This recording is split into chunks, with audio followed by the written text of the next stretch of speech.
siang hari ini kami memperingati hari raya kenaikan Yesus Kristus ke surga. Terima kasih Bapa, terima kasih Tuhan. Urapi hamba-Mu dalam menyampaikan kebenaran firman Tuhan. Kami siap mendengar firman-Mu dalam nama Tuhan Yesus Kristus. Haleluya. Amin. Amin.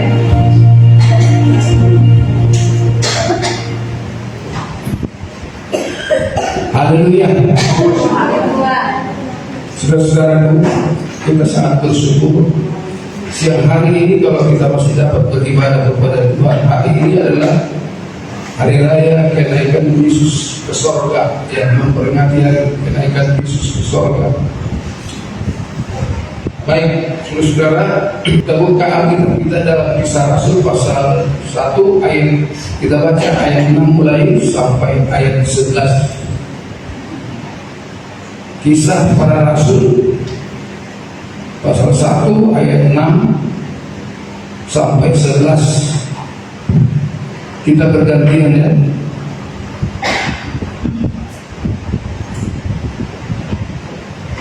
Saya baca yang pertama, saudara.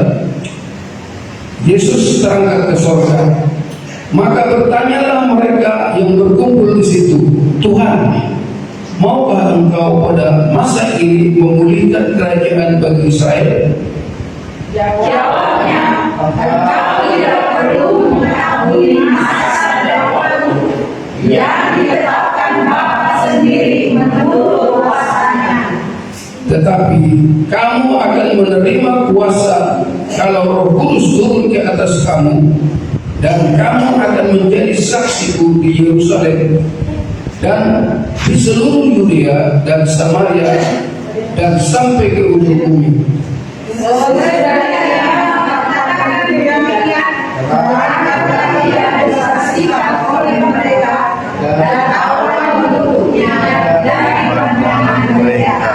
Ketika mereka sedang menatap ke langit waktu ia naik itu, tiba-tiba berdirilah dua orang yang berpakaian putih dengan dekat mereka, sama-sama dan berkata kepada mereka, hai orang-orang mereka, mengapa kamu berdiri melihat langit? Yesus ini yang terangkat ke surga meninggalkan kamu akan datang kembali dengan cahaya yang sama seperti kamu melihat dia naik ke surga. Amin. Puji Tuhan. Silakan duduk, saudara yang dikasih Tuhan. Peristiwa kenaikan Yesus ke surga, saudara, diperingati 40 hari setelah Paskah. Ya, kita tahu jelas Rasul Paulus mengatakan, saudara, bahwa yang sangat terpenting dia sudah sampaikan bahwa Yesus datang dari surga, turun ke dunia ini, rela berkorban, dia mati, dikubur pada hari yang ketiga dia bangkit. Dia menang, bahkan dia naik ke surga, saudara. Ya. Kemenangannya ialah kemenangan atas maut dan dosa, dan kembalinya ia kepada Bapa di surga, karena ia berasal dari surga dan dia kembali ke surga.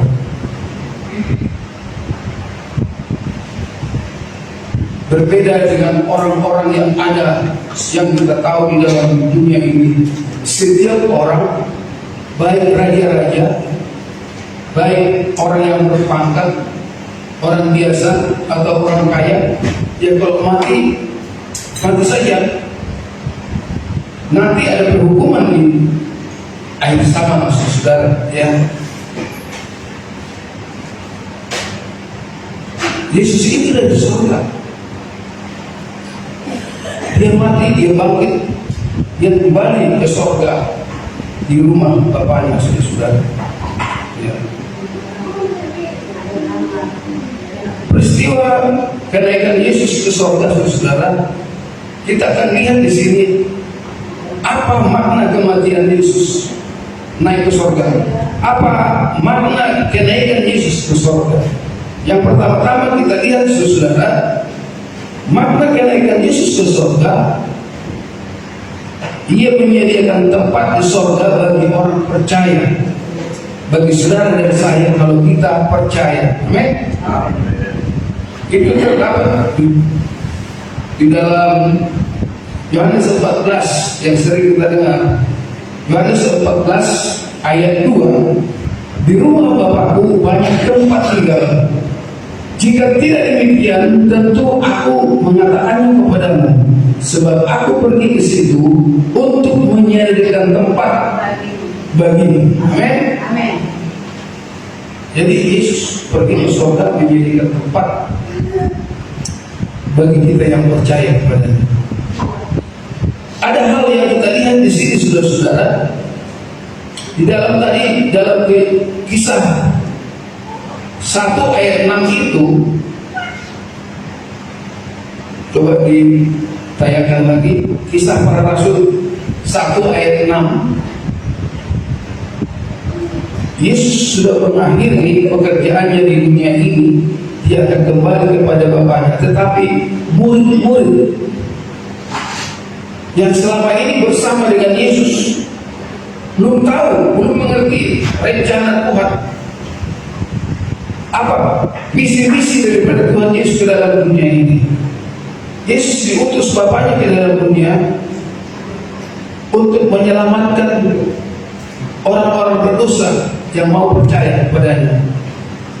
Dikatakan, maka bertanyalah mereka yang berkumpul di situ, Tuhan, maukah Engkau pada masa ini memulihkan kerajaan bagi Israel? Saudara, Yesus semasa hidupnya sudah bersama-sama dengan murid memberitakan kerajaan Allah.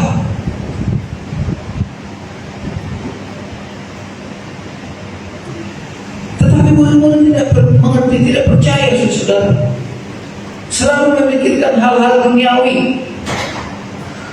Maksudnya di situ ayat 6 itu, kita lihat ayat 6 itu dikatakan, maka bertanyalah mereka yang berkumpul di situ, Tuhan, maukah Engkau pada masa ini memulihkan kerajaan bagi Israel? Jadi yang dipikirkan murid-murid hanya perkara duniawi. Karena kalau kita lihat bangsa Israel, saudara, selalu menuntut kepada Tuhan supaya ada raja mereka. Sebenarnya raja mereka adalah Tuhan. Tetapi kalau orang lain ada rajanya, ada pemerintahannya, presidennya. Maksudnya di sini supaya Yesus itu menjadi presiden bagi Israel. Padahal misi Tuhan itu bukan soal dunia ini, tapi soal kerajaan Allah, baik di dunia ini maupun di surga, saudara-saudara. Jadi Yesus naik ke surga itu membuktikan dia anak Allah dan dia dinobatkan sebagai raja untuk selama-lamanya. Yesus itu raja di atas segala raja, Tuhan di atas segala Tuhan, saudara. Ya. Demikian juga sekarang ini, saudara, banyak orang yang sudah mengikut Tuhan, pemikirannya masih kebanyakan hal duniawi. Seperti Rasul Paulus, saudara-saudara, dulu sebelum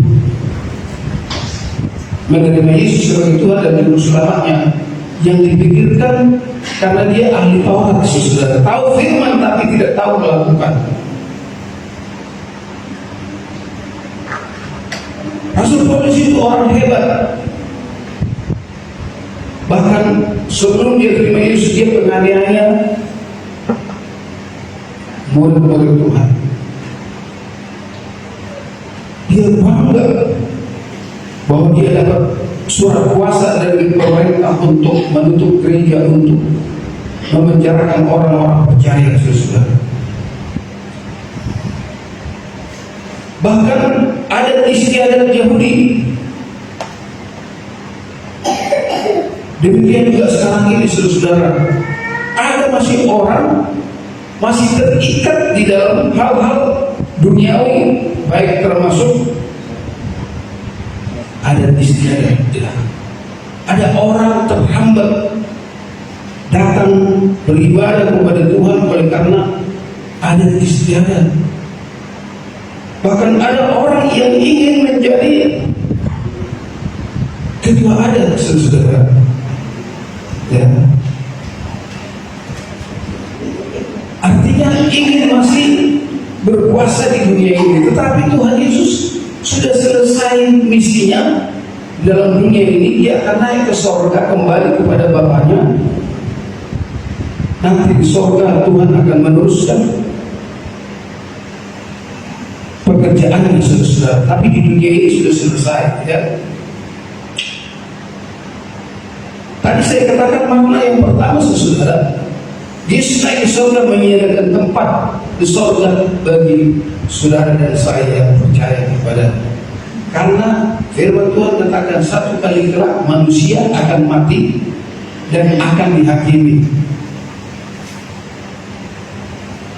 Ibrani 9 ayat 27. Ibrani 9 ayat 27. Boleh kalian baca? Ibrani 9 ayat 27 demikian bunyi firman Tuhan. Dan sama seperti manusia ditetapkan untuk mati hanya satu kali saja, dan sesudah itu dihakimi. Amin. Amin.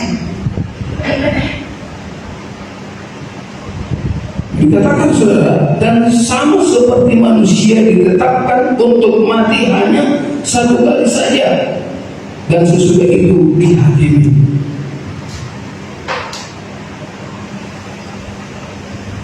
Dihakimi, saudara. Di dunia ini ada banyak hakim, tapi hakim yang tertinggi adalah Tuhan Yesus. Hakim yang adil, ya. Tetapi kalau kita saudara-saudara di dalam Tuhan, seperti yang pernah saya sudah katakan saudara di Yohanes 1 ayat 12 itu, barang siapa yang menerima dia dan percaya kepada dia menjadi anak-anak Allah. Jadi saudara dan saya yang menerima Yesus, yang percaya kepada Yesus, kita adalah anak-anak Allah. Amin saudara. Namun demikian, kita pasti akan mengalami kematian, saudara. Pasti akan mengalami kematian. Tetapi dikatakan Roma pasal 8 ayat 1. Roma 8 ayat 1, saudara. Demikianlah sekarang tidak ada penghukuman bagi mereka yang ada di dalam Kristus Yesus. Amin. Demikianlah sekarang tidak ada penghukuman bagi mereka yang ada di dalam Kristus Yesus. Sering saya katakan, sekali kita terima Yesus, selama-lamanya Yesus. Amin, saudara. Amin. Supaya kalau kita sudah ada di dalam Yesus, kita akan tidak dihakimi lagi, saudara. Dikatakan firman Tuhan, kalau bunyi sangkakala Allah berbunyi, maka Tuhan akan datang menjemput orang-orang yang percaya kepada-Nya. Tetapi bagaimana orang yang sudah mati?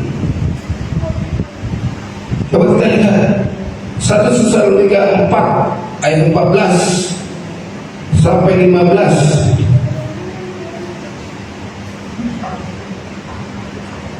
1 Tesalonika 4 ayat 14 sampai 15. Karena jikalau kita percaya bahwa Yesus telah mati dan telah bangkit, maka kita percaya juga bahwa mereka yang telah meninggal dalam Yesus akan dikumpulkan Allah bersama-sama dengan Dia. 15. Ini kami katakan kepadamu dengan firman Tuhan, kita yang hidup, yang masih tinggal sampai kedatangan Tuhan, sekali-kali tidak akan mendahului mereka yang telah meninggal. ayat 16. Ada yang baca? Sebab pada waktu tanda diberi, yaitu pada waktu penghulu malaikat berseru dan sangkakala Allah berbunyi, maka Tuhan sendiri akan turun dari surga, dan mereka yang mati dalam Kristus akan lebih dahulu bangkit. 17. Sesudah itu kita yang hidup, yang masih tinggal, akan diangkat bersama-sama dengan mereka dalam awan menyongsong Tuhan di angkasa. Demikianlah kita akan selama-lamanya bersama-sama dengan Tuhan. Amin, saudara. Kalau kita percaya bahwa Yesus telah mati dan bangkit, maka orang yang mati di dalam Kristus akan dibangkitkan pada saat kedatangan Tuhan. Tapi kita yang masih hidup, kalau Yesus itu datang, kita akan diubahkan dengan sekejap. Jadi rupa kita tetap, ya tubuh kita tetap ada, roh jiwa kita tetap ada, tetapi tubuh yang sudah diubahkan, itu namanya tubuh kemuliaan. Jadi nanti di surga itu, kita kalau bertemu, kalau sama-sama orang percaya, kalau tidak percaya ya masuk neraka. Tapi kalau sama-sama orang percaya, akan kita kenal, karena lengkap ada tubuhnya, tapi tubuh kemuliaan. Amin.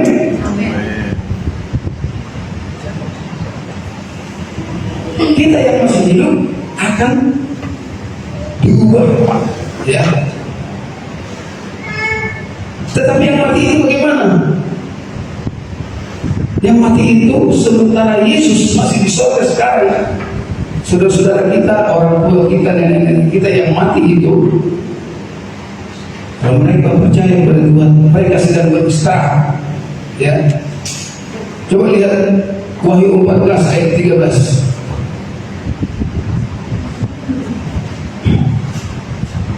Wahyu 14 ayat 13, ada yang baca? Wahyu 14 ayat 13. Dan aku mendengar suara dari surga berkata, tuliskan, berbahagialah orang-orang mati yang mati dalam Tuhan, sebab sejak sekarang ini sungguh, kata Roh, supaya mereka boleh beristirahat dari jerih lelah mereka, karena segala perbuatan mereka menyertai mereka. Ya, puji Tuhan. Tetap di situ lagi ya.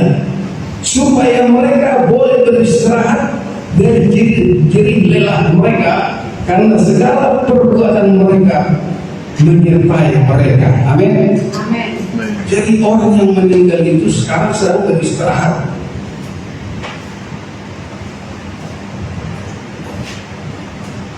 Lalu sedang beristirahat ya, sambil menunggu kedatangan Tuhan. Karena segala perbuatan mereka menyertai mereka. Perbuatan mereka selama di dunia ini. Kalau di dunia ini kita berbuat yang baik, ya, selama kita di dunia ini sudah kita mendengar firman, mendengar Injil kerajaan, kita percaya atau tidak? Kalau percaya kita akan masuk surga. Karena keselamatan itu, saya sudah sering katakan, keselamatan itu adalah kasih karunia. Amin. Pemberian cuma-cuma yang tidak mungkin kita dapatkan, tapi Tuhan kasih. Jadi saudara, nanti kalau kita sebelum Yesus datang, kalau kita mati, itu namanya kita sedang beristirahat. Sementara yang hidup, kalau bunyi sangkakala Allah terdengar, Yesus datang, yang hidup itu diubahkan, jadi sama-sama diangkat. Dikatakan saudara, selama-lamanya kita akan bersama. Ayat 17 tadi, Wahyu 1 Tesalonika 4 ayat 17 itu,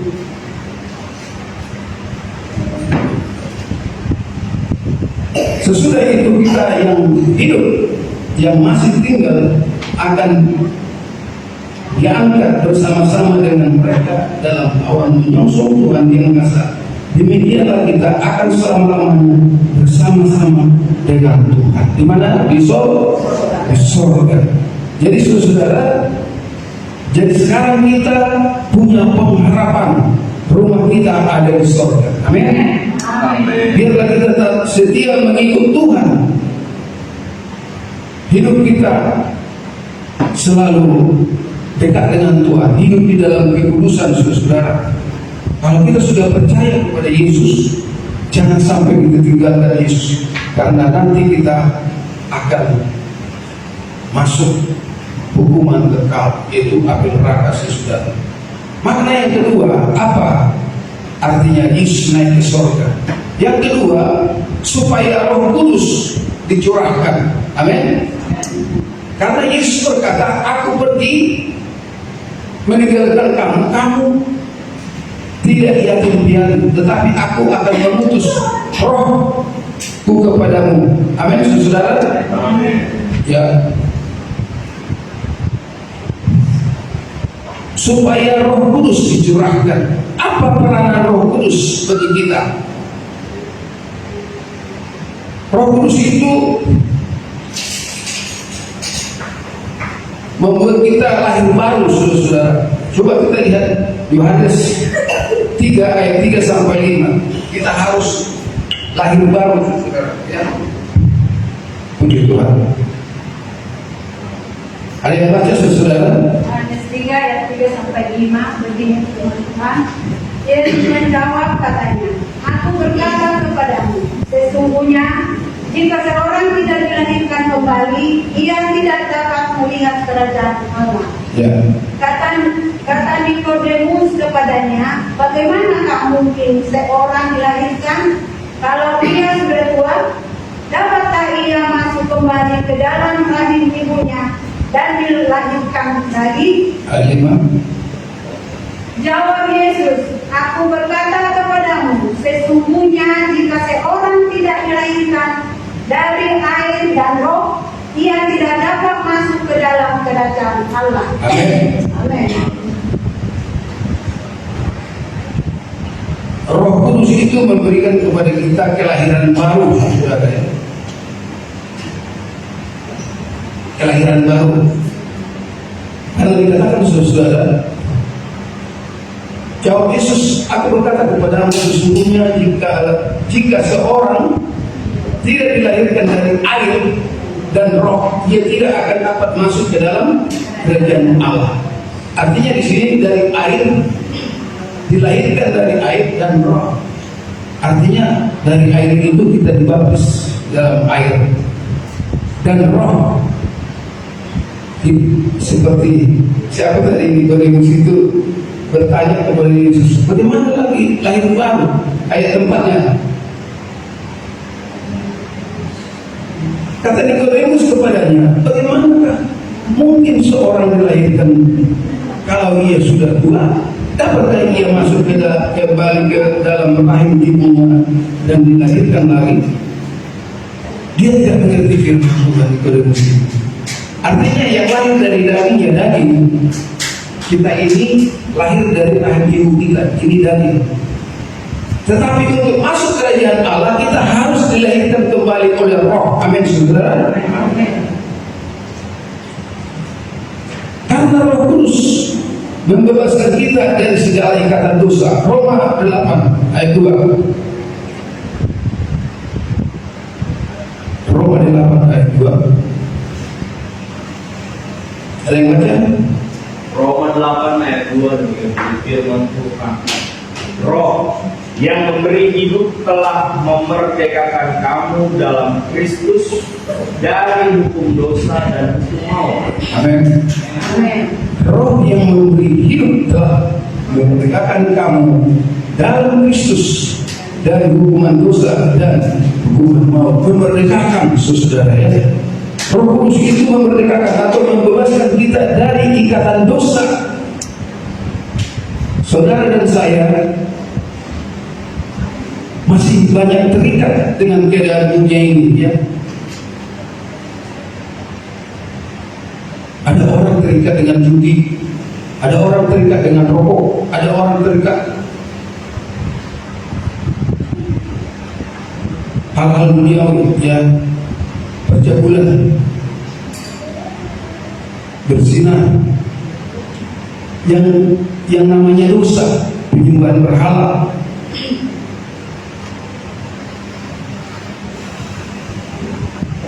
Seperti Rasul Paulus katakan, saudara, setelah aku menerima Yesus, setelah aku mengerti tentang Yesus Juru Selamat, semua pengetahuanku yang lalu itu kuanggap sampah, katanya.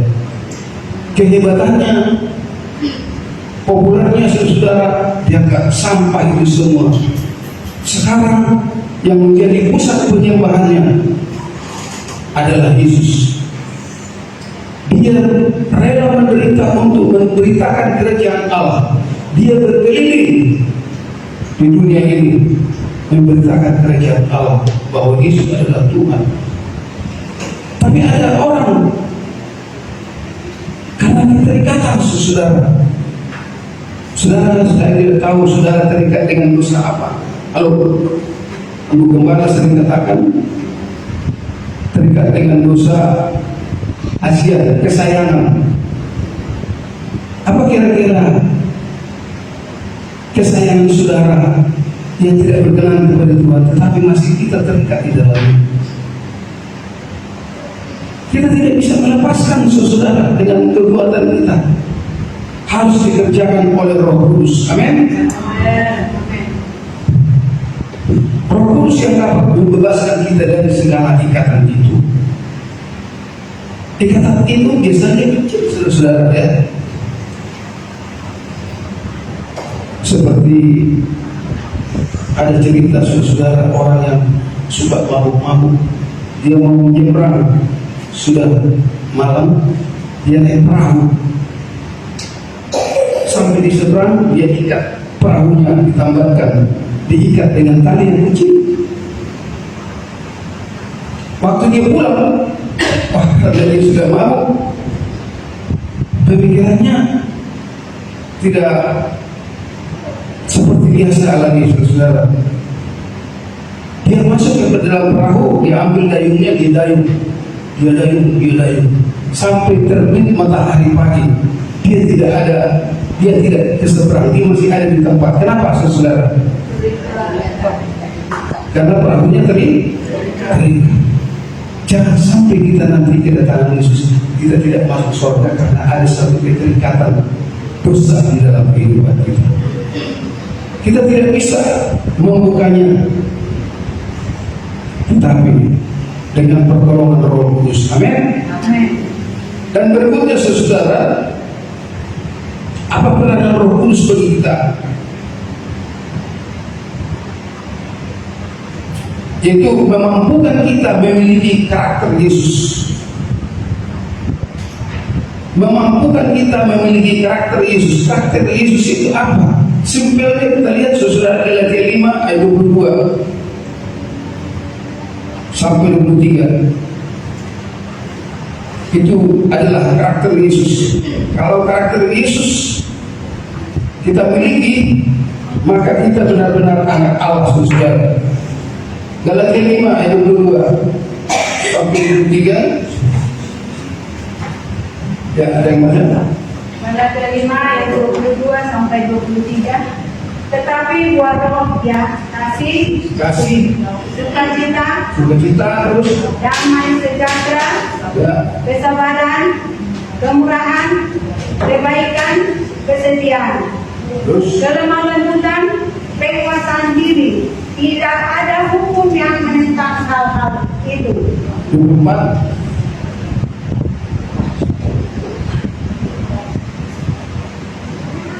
Teruskan ayat 24-nya. Barang siapa menjadi milik Kristus Yesus, ia telah menyalibkan daging dengan segala hawa nafsu dan keinginannya. Ayat 25, jikalau kita hidup oleh roh, baiklah hidup kita juga dipimpin oleh roh. Amin. Amin. Dikatakan jikalau kita hidup oleh roh, baiklah hidup kita juga dipimpin oleh roh. Kalau kita dipimpin roh, maka buah-buah roh itu akan ada pada kita. Kasih, sukacita, damai sejahtera. Tidak ada yang menentang hal-hal itu. Amin, saudara. Amin. Ya. Atau dikatakan, saudara, dikatakan di ayat 5 itu, jikalau kita hidup oleh roh, baiklah hidup kita juga dipimpin oleh roh. Kalau kita baca selanjutnya di dalam Roma 8 ayat 14. Roma 8 ayat 14 kemudian bunyi firman Tuhan, semua orang yang dipimpin roh Allah adalah anak Allah. Semua orang yang dipimpin roh Allah adalah anak Allah. Jadi kalau kita masih daging, saudara,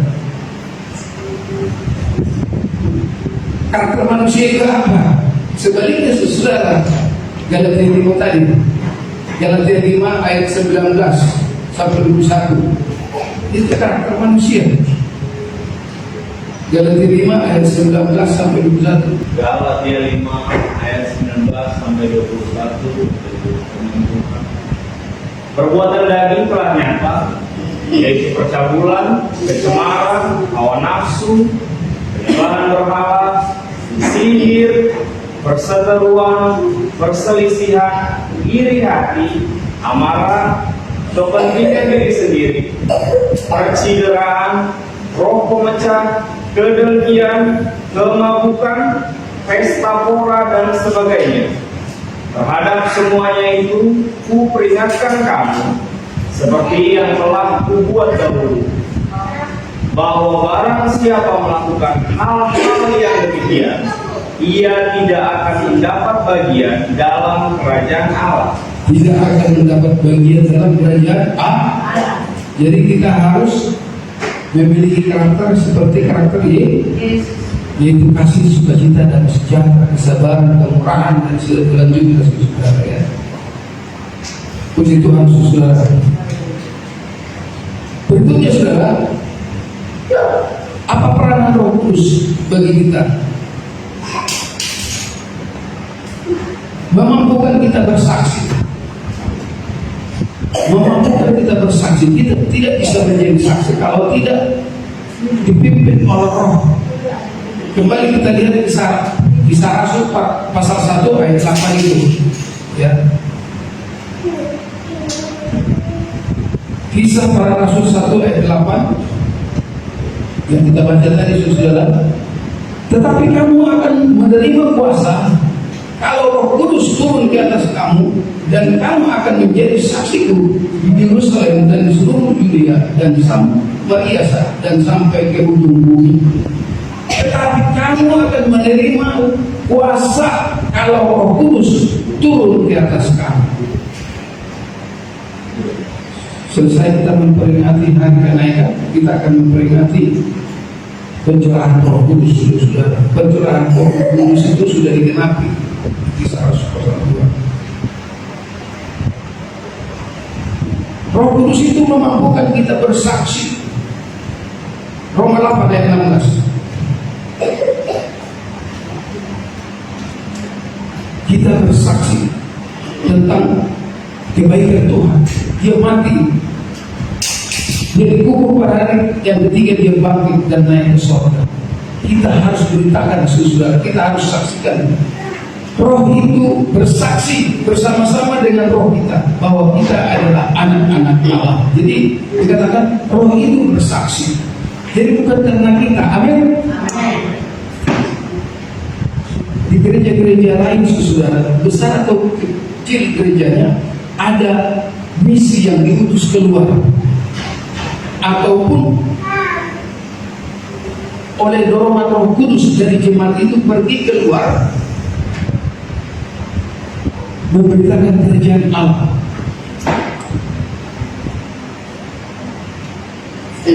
Kalau dikatakan tadi, saudara, kalau kita masih memiliki karakter dunia ini, kita tidak akan masuk dalam kerajaan Allah. Itu makanya Rasul Paulus bersuka cita, aku telah bebas dari hukum maut, hukum dosa. Karena hukum dosa adalah maut, tapi maut itu sudah dikalahkan oleh Yesus. Oleh darahnya yang bercurah menyucikan kita, saudara-saudara. Jadi sekali lagi, peranan Roh Kudus itu sangat penting bagi kita. Roh Kudus itu memberikan kelahiran baru bagi kita. Roh Kudus itu memampukan kita memiliki karakter daripada Yesus, dan Roh Kudus itu memampukan kita untuk bersaksi,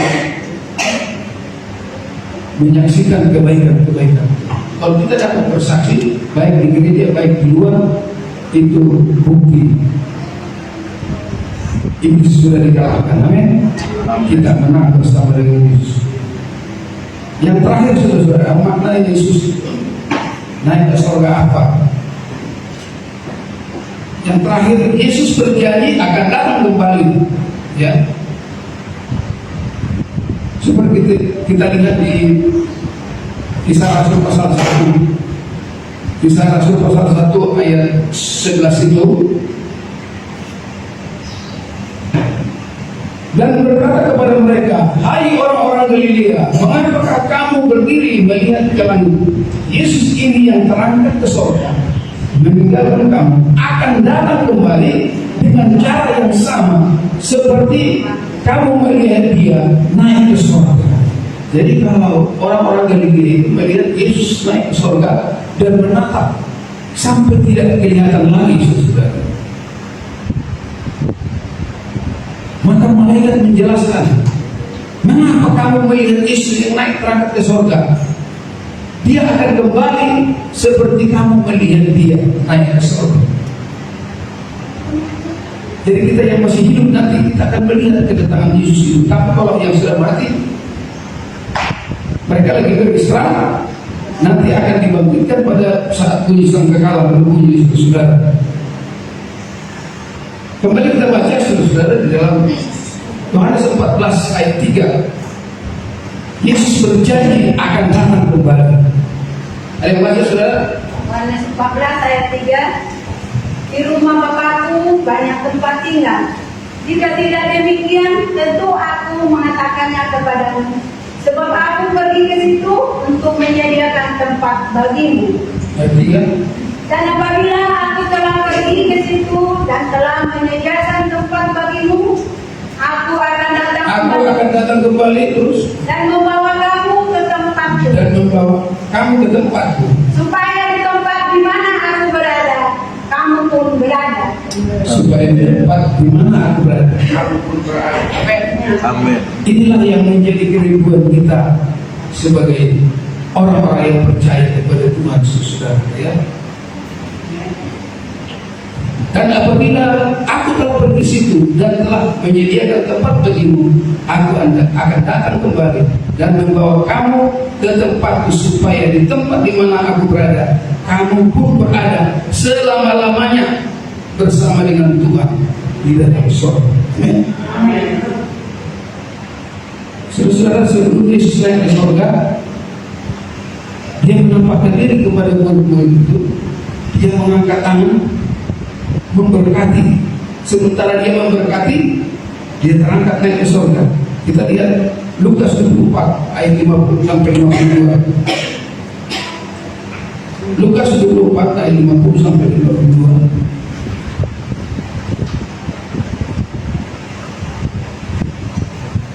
Yuk kita baca bersama-sama, 1, 2, 3. Yesus membawa mereka sampai dekat Betania. Di situ dia mengangkat tangannya dan memberkati mereka.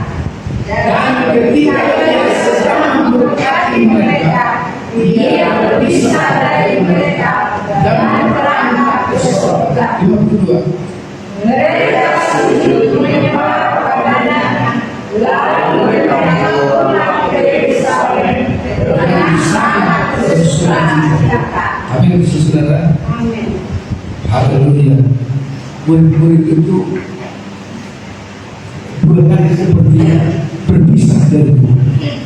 Kenapa? Waktu dia mati, iman mereka goyang saudara. Tapi Yesus menampakkan diri kepada mereka sebelum dia naik ke roh. Tapi begitu Yesus menampakkan diri kepada mereka, Tuhan Yesus mengangkat tangan memberkati mereka.